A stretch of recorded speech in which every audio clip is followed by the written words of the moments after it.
Regional science centre Patan દ્વારા હાલમાં વિવિધ સાયન્સ સમર કેમ્પનું ભવ્ય આયોજન ચાલી રહ્યું છે, ત્યારે દ્વિતીય science summer camp biodiversity and nature અંતર્ગત ભાગ લેનાર તમામ વિદ્યાર્થીઓને નર્સરીની મુલાકાત કરવામાં આવી।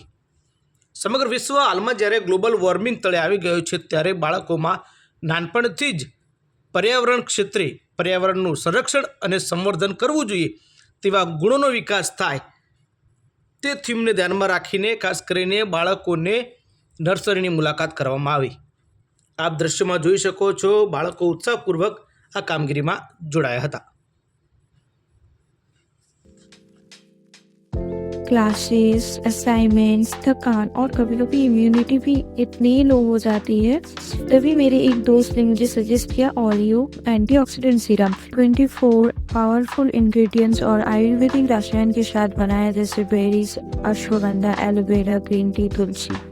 मैंने इसे सुबह खाली पेट लेना शुरू किया और कुछ ही दिनों में एनर्जी लेवल बेटर फील हुआ, इम्यूनिटी स्ट्रांग हुई और बॉडी भी डिटॉक्स होने लगी। और सबसे अच्छी बात, ये नेचुरली मेरे हार्मोन्स को बैलेंस करने में काफ़ी मदद करते हैं। नेचुरल, सेफ और कोई भी साइड इफेक्ट नहीं है। मेरी तो ये सेकंड बॉटल है। आपने अभी तक इसे ट्राई नहीं किया क्या?